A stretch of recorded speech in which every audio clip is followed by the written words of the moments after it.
Welcome to the science वाला classes. Okay,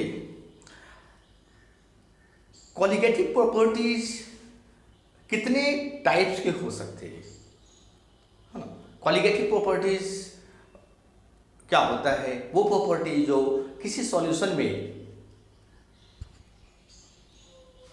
number of solute particles पे depend करती है, न कि नेचर ऑफ सॉल्यूट पे डिपेंड करती है। आप शुगर मिलाओ, नमक मिलाओ या कोई भी सॉल्यूट मिलाओ वाटर में, तो जो सॉल्यूशन बनेगी उसकी property number of solute particles पे डिपेंड करती है, न कि नेचर ऑफ सॉल्यूट पार्टिकल्स पे डिपेंड करती। नेचर पे डिपेंड नहीं करती। नमक मिलाओ, चीनी मिलाओ, कोई फर्क नहीं पड़ता है। कॉलिगेटिव प्रॉपर्टी सिर्फ नंबर ऑफ सॉल्यूट पार्टिकल्स पे डिपेंड करती है। तो ये कॉलिगेटिव प्रॉपर्टी कितने प्रकार के हो सकते हैं, कितने टाइप्स के हो सकते हैं, वो आज हम देखेंगे। देखो, 4 types of colligative properties. Colligative properties 4 प्रकार के होते हैं। फर्स्ट क्या है? Lowering of vapour pressure. Vapour pressure जो होती है वो कम हो जाती है, लोअर हो जाती है। That's relative lowering. रिलेटिव का मतलब क्या हुआ कि पहले अगर आप सिर्फ पानी लो, पानी को आप छोड़ दो तो आपको लगता है कि पानी तो जैसा है वैसे है। नहीं, वाटर जो है वो हमेशा उस वेपर में बदलता रहता है, लगातार इवापोरेशन प्रोसेस चलती रहती है, वोलाटाइल है। ज़्यादातर जितने भी सॉल्वेंट होते हैं वो वोलाटाइल होते हैं, कुछ ज़्यादा कुछ कम। अल्कोहल ज़्यादा वोलाटाइल है, जल्दी उड़ जाता है। पेट्रोल वोलाटाइल है, वो भी आप देखो पेट्रोल खुला में रखोगे तो इवापोरेट कर जाएगा, वेपर में कन्वर्ट कर जाएगा। तो जो भी सॉल्वेंट होते हैं ज़्यादातर वो वोलाटाइल होते हैं। तो जब भी कोई आप लिक्विड कहीं किसी कंटेनर में रखोगे तो वो हमेशा वोलाटाइल होता रहेगा, मतलब वो इवापोरेट होता रहेगा। अगर किसी बंद कंटेनर में रख दो, एक कंटेनर लो, उसको बंद कर दो, ढक्कन बंद कर दो, उसके अंदर आपने सपोज अल्कोहल रख दिया, पेट्रोल रख दिया या वाटर रख दिया, तो जो खाली स्थान है पानी के ऊपर, अल्कोहल के ऊपर का जब खाली ओपन स्पेस होगा कंटेनर के अंदर, उसमें धीरे धीरे जो वाटर है वो वेपर में बदल करके उसकी वेपर पार्टिकल, वाटर का जो वेपर होगा, वाटर का जो पार्टिकल है वो वेपर फेज में कन्वर्ट होकर के उस स्पेस को भर देगा और धीरे धीरे वहाँ पे पार्टिकल्स ज़्यादा जमा होते चली जाएगी। किसकी? जो इवापोरेट हुआ, जो वेपराइज हुआ पार्टिकल। वाटर है तो वाटर का मॉलिक्यूल्स होगा, अल्कोहल है तो अल्कोहल का मॉलिक्यूल्स होगा।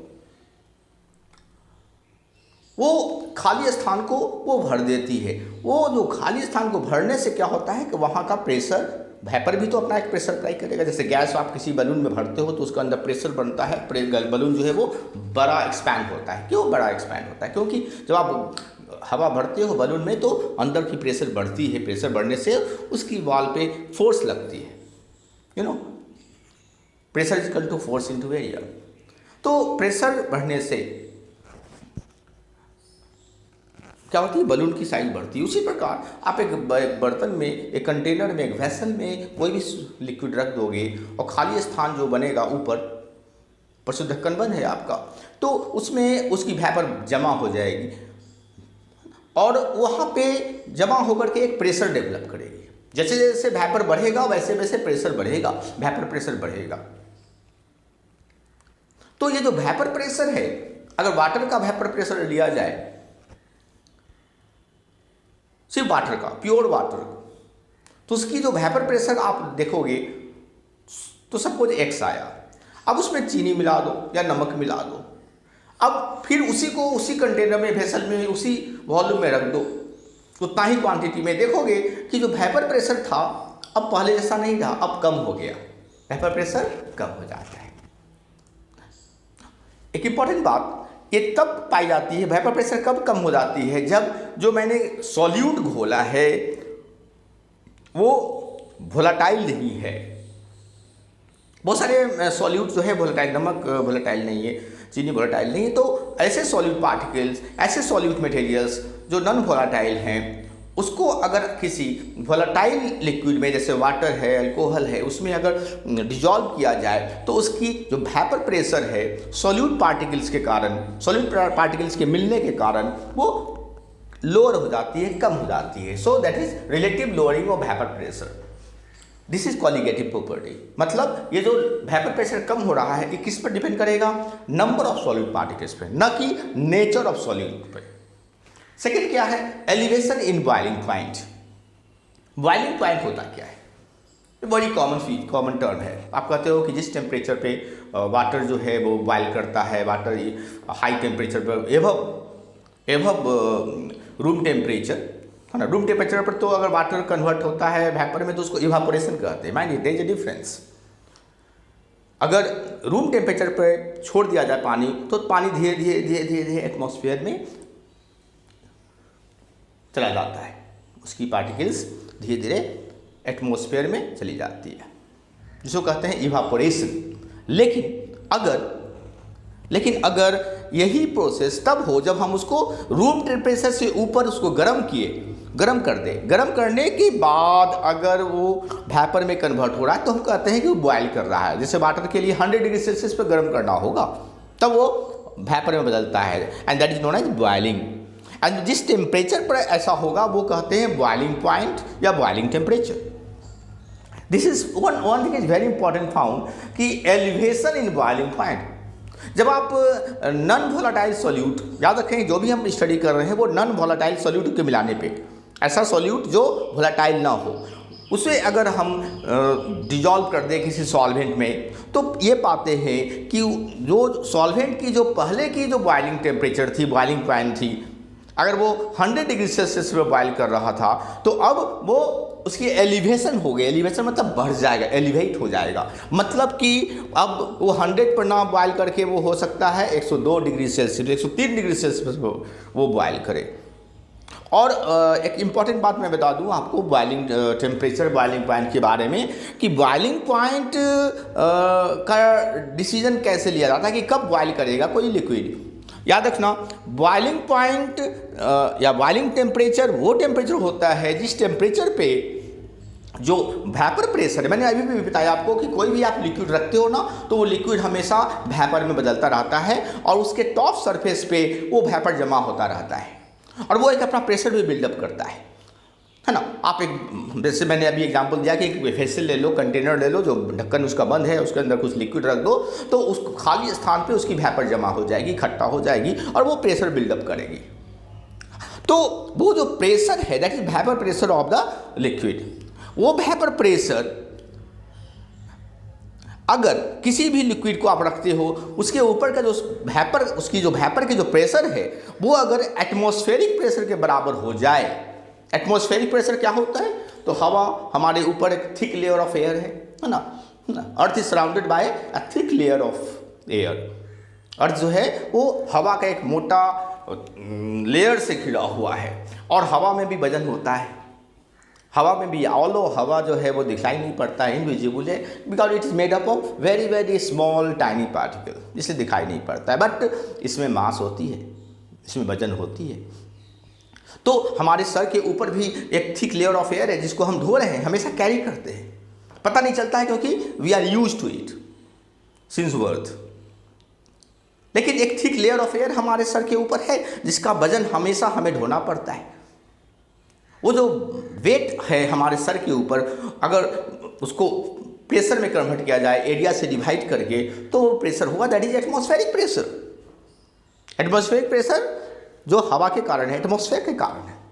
तो अगर किसी लिक्विड के ऊपर जो एटमॉस्फेरिक प्रेशर है, जो हवा का दबाव है, वो और लिक्विड का जो अपना वेपर का जो प्रेशर है वो इक्वल हो जाए तो हम कहेंगे कि वो जो लिक्विड है वो बॉयल करेगा। इसके लिए हमें क्या करना पड़ता है, लिक्विड को गर्म करना पड़ता है। गर्म करने से क्या होगा कि ज़्यादा से ज़्यादा वेपर जो है लिक्विड का बाहर निकलेगा, और ज़्यादा निकलते निकलते उसके सरफेस पर ज़्यादा वेपर जमा होगी और ज़्यादा वेपर प्रेशर बढ़ने लगेगा।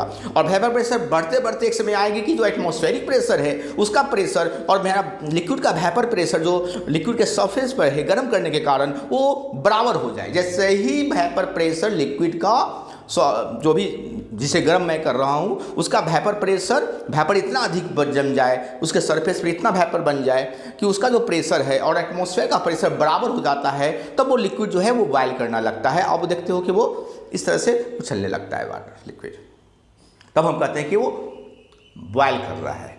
सो बॉइलिंग टेम्परेचर वो टेम्परेचर है जिस टेम्परेचर पर एटमॉस्फेरिक प्रेशर और लिक्विड का जो वेपर प्रेशर है वो इक्वल हो जाता है।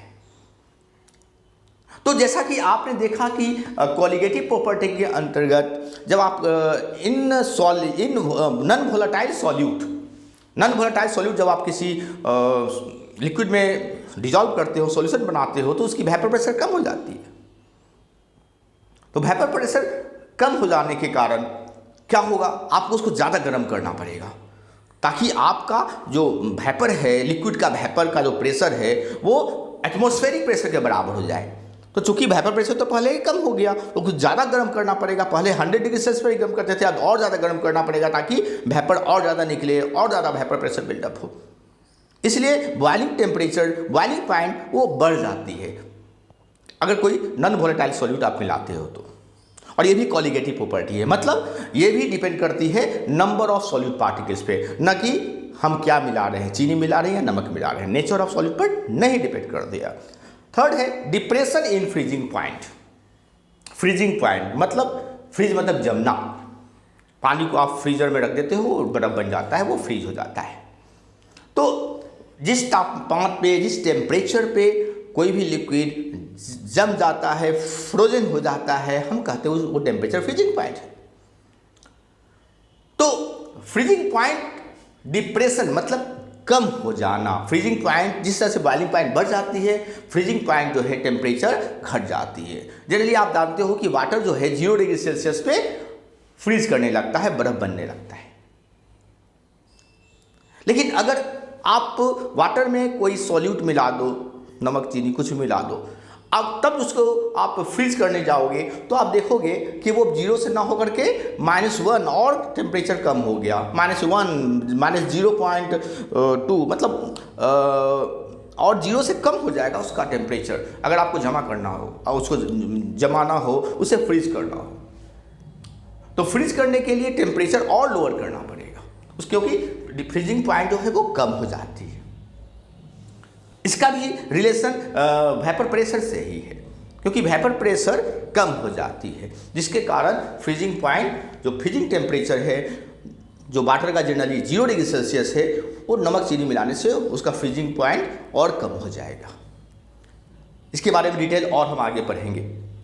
और जो फोर्थ है वो है ऑस्मोसिस या ऑस्मोटिक प्रेशर। ऑस्मोसिस होता क्या है? ऑस्मोसिस एक ऐसा फिनोमेनन है जिसमें आप एक तरफ सॉल्यूशन रख दो, सपोज पानी में आपने नमक मिला दिया, और एक तरफ सिर्फ पानी रखा, सॉल्वेंट रखा, प्योर वाटर, और एक तरफ आपने वाटर और नमक का सॉल्यूशन रखा जिसको ब्राइन कहते हैं, और बीच में आपने एक पतली सी एक ऐसी मेम्ब्रेन झिल्ली रखा, बहुत पतली झिल्ली रखा, मेम्ब्रेन जिसे कहते हैं, जो सेमी परमीबल हो। सेमी परमीबल, सेमी मतलब आधा, परमीबल मतलब परमिट करने वाला, मतलब वो पूरा परमिट नहीं करेगा। जो पार्टिकल्स है वो पार्टिकल्स को एक तरफ से दूसरी तरफ जाने में पूरा का पूरा अलाउ नहीं करेगा। सेमी मतलब कुछ अलाउ करेगा, आधा अलाउ करेगा, आधा नहीं अलाउ करेगा। इसका मतलब ये हो। एक ऐसी पतली सी मेम्ब्रेन होती है, पोरस होती है, छोटी छोटी उसमें होल्स होती है। उसका काम क्या है कि एक पार्टिकुलर पार्टिकल्स को अलाउ करेगा। जब आप एक सॉल्यूशन को, नमक और वाटर के सॉल्यूशन को एक तरफ रख देते हो और दूसरी तरफ वाटर को रखते हो, तो वन थिंग इज फाउंड कि वाटर, नमक इधर पानी में नहीं जाके वाटर का पार्टिकल, वाटर का मॉलिक्यूल वो सॉल्यूशन में जाएगा। वो नमक को अलाउ नहीं करेगा, सिर्फ वाटर को अलाउ करेगा, प्योर वाटर को अलाउ करेगा नमक पानी के घोल में जाने के लिए। मतलब जिधर कंसंट्रेशन कम होगी सॉल्ट की, वाटर पानी में तो नमक है ही नहीं और इधर पानी में नमक ज़्यादा है, तो जिधर कंसंट्रेशन कम होगी उसका उस तरफ से जो वाटर मॉलिक्यूल्स होगा वो सिर्फ वाटर मॉलिक्यूल्स सॉल्यूशन में जाने को अलाउ करेगा। This process is called osmosis. इसके बारे में भी डिटेल होता है, वो हम आपको बताएंगे ऑस्मोसिस। और उसको उसके कारण एक्चुअली ये भी वेपर प्रेशर के कम होने से ही होता है। ये सारे जो फैक्टर्स हैं वो वेपर प्रेशर से ही जुड़े हुए हैं।